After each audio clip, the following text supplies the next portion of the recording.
పెళ్ళైనా పండగైనా వేడుక ఏదైనా పట్టుచీరల ప్రత్యేక వేదిక వారాహి సిల్క్స్. బాంబుల మూతతో దద్దరిల్లుతున్నాయి ఇరాన్, ఇజ్రాయెల్, గల్ఫ్ దేశాలు. హిందూ మహాసముద్రానికి ఇప్పుడు ఇరాన్ యుద్ధం వ్యాపించింది. ఇజ్రాయెల్లోని అరద్, డిమోనా నగరాలపై మిసైల్స్తో ఇరాన్ దాడి జరుగుతోంది. అణుకేంద్ర నటాజ్పై దాడితో ఇరాన్ ప్రతీకార దాడులకు దిగింది. తీవ్రంగా దెబ్బతిన్నాయి అరద్, డిమోనా నగరాలు. భారీగా ఇల్లు నేలమట్టమవటం, ఇంకా వందలాది మందికి గాయాలయ్యాయి. ఇటు అమెరికా, యూకేల ఉమ్మడి సైనిక స్థావరాలు డిగో గార్సియాపైకి ఇరాన్ 2 బాలిస్టర్ మిసైల్స్ ప్రయోగించింది. 4000 కిలోమీటర్ల దూరం ఈ మిసైల్స్ ప్రయాణిస్తాయి. ఇక 4000 కిలోమీటర్ల దూరాన్ని లక్ష్యంగా చేసుకుంటూ ఇరాన్ ఈ మిసైల్స్ను ప్రయోగించింది. ఇక ఒక క్షిపణి మధ్యలోనే కూలిపోయింది. దీంట్లో మరో దానిని రక్షణ వ్యవస్థ పేల్చివేసింది. ఇరాన్ అటాక్పై అమెరికా, యూకే ఆగ్రహం వ్యక్తం చేస్తున్నాయి. డిగో గార్సియాలో అమెరికాకు చెందిన అత్యాధునిక యుద్ధ విమానాలు ఉన్నాయి. ఇరాన్ వద్ద ఇంటర్మీడియట్ రేంజ్ బాలిస్టర్ క్షిపణి ఉండటం పైన ఇప్పుడు ఉత్కంఠ నెలకొని ఉంది. ఇటు ఇజ్రాయెల్కి చెందినటువంటి F-16 యుద్ధ విమానం కూల్చివేసినట్లు ఇరాన్ ప్రకటించడం జరిగింది. ఇక బాలిస్టర్ క్షిపణి, ఎందుకంటే ఇరాన్ దగ్గర ఎంత ఆయుధ శక్తి ఉంది అని అంచనా వేయటంలో కూడా అమెరికా, ఇజ్రాయెల్ ఫెయిల్ అయ్యాయని చెప్పాలి. ఇక బాలిస్టర్ క్షిపణి అంటే 4000 కిలోమీటర్లు కూడా టార్గెట్ చేయగలిగేటువంటి బాలిస్టర్ క్షిపణి ఇరాన్ దగ్గర ఉందన్న విషయం అమెరికా తెలిసి కూడా ఒకంత షాక్కి గురైందని చెప్పాలి.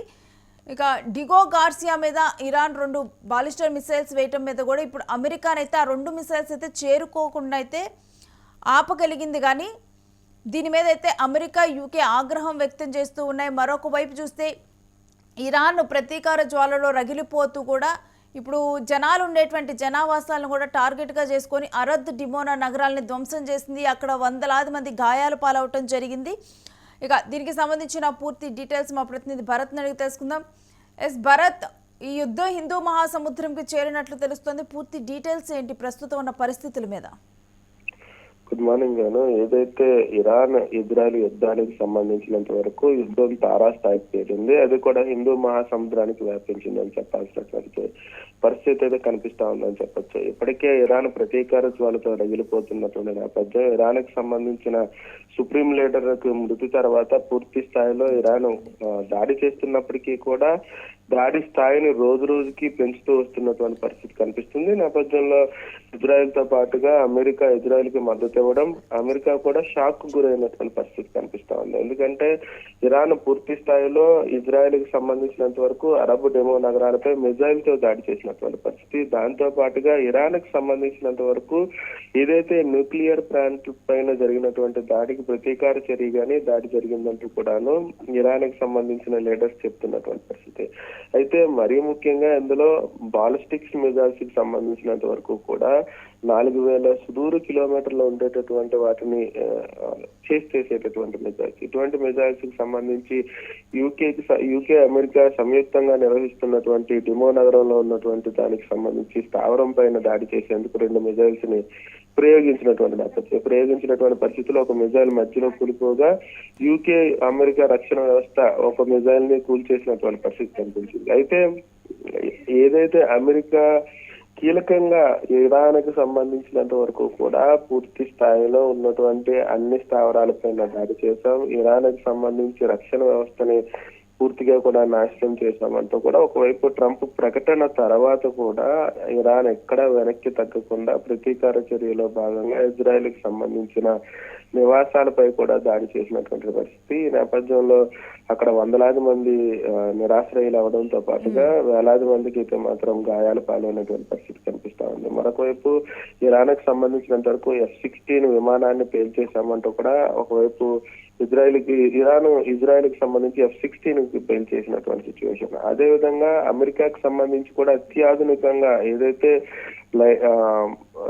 ప్రపంచంలోనే అత్యంత రక్షణ కలిగినటువంటి విమానం, రాడార్కి దొరికినటువంటి విమానం అంటూ కూడా చెప్తున్నటువంటి పరిస్థితి F-35 ను కూడా ఇరాన్ మిజైల్స్ తో పేల్చేసినటువంటి పరిస్థితి. అమెరికా అంచనాలను పూర్తిగా తిరగబడినటువంటి సిచ్యువేషన్ కనిపిస్తా ఉంది. ఇరాన్ కి సంబంధించినంత వరకు ఏదైతే ఇరాన్ యొక్క మిడిల్ రేంజ్ బాలిస్టిక్ మిజైల్స్ కానీ, ఇరాన్ దగ్గర ఉన్నటువంటి క్షిపణి వ్యవస్థలో కానీ అసలు ఏమున్నదనే దానిపై అమెరికా పూర్తిగా అంచనా వేయడంలో అమెరికా, ఇజ్రాయెల్ పూర్తిగా వైఫల్యం చెందినటువంటి పరిస్థితి. ఈ నేపథ్యంలో ఇరాన్ ఇప్పుడు తన యొక్క స్థాయిని మార్చినటువంటి సిచ్యువేషన్, యుద్ధ రీతిని మార్చినటువంటి పరిస్థితి. ఇప్పటికే హర్ముజ్ జలసంధి మూసేయడంతో ప్రపంచ దేశాల యొక్క మద్దతును కూడగట్టుకోవడంతో పాటుగా అమెరికాని ప్రపంచ దేశాల వేదికపై ఒంటరి చేయాలనే ఉద్దేశంతో హర్ముజ్ జలసంధి మూసేయడం, ఆ దిశగా అమెరికాను ఒంటరి చేసినటువంటి పరిస్థితి. దాంతో పాటుగా ట్రంప్ తీసుకున్నటువంటి నిర్ణయాలు ఏదైతే ఇరాన్కి సంబంధించి పూర్తిగా అక్కడ ఉన్నటువంటి రక్షణ వ్యవస్థను పూర్తిగా దెబ్బతీసాం, వాళ్ళకి సంబంధించిన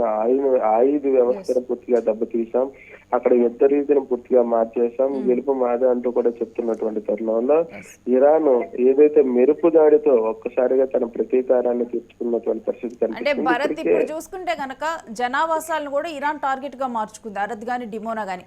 మరికొన్ని జనావాసాలని టార్గెట్ గా చేసుకొని ఈ దాడులు కొనసాగించింది అనుకోవాలా, లేకపోతే ఈ రెండు నగరాల మీద దాడి చేయడం ఒక హెచ్చరికలా చూడాలా?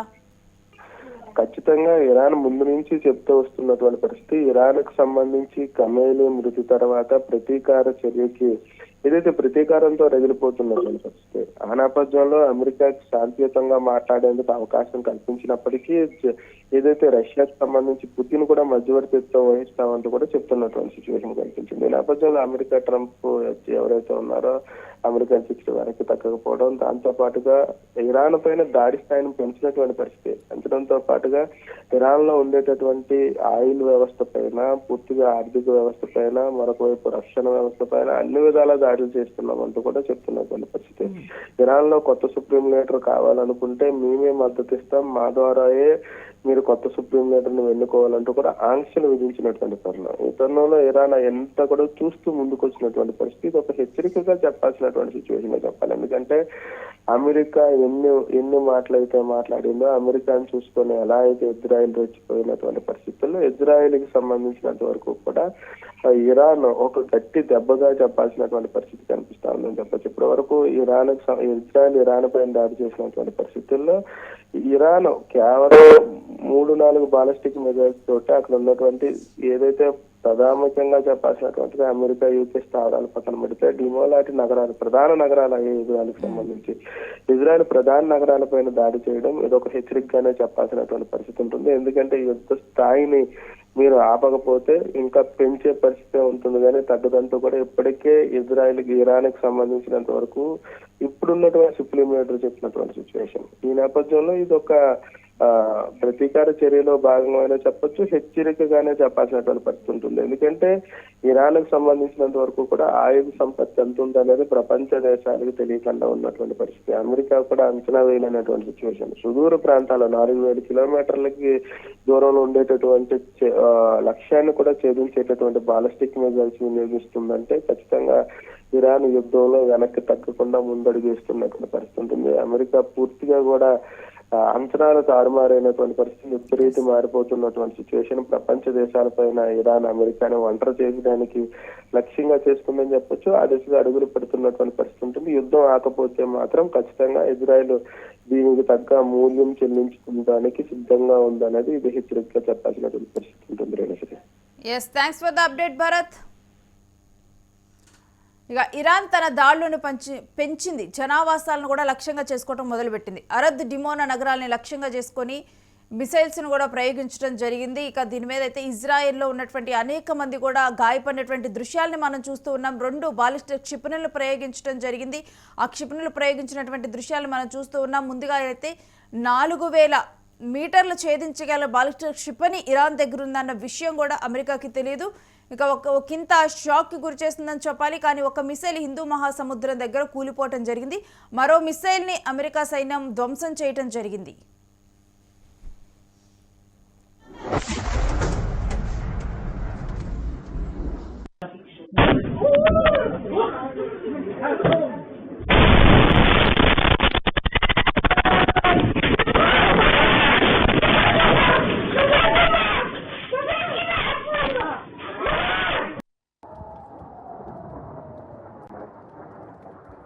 Whoa. Whoa. Whoa. Whoa. Whoa. How about? Whoa. This just hit the first part. Wow.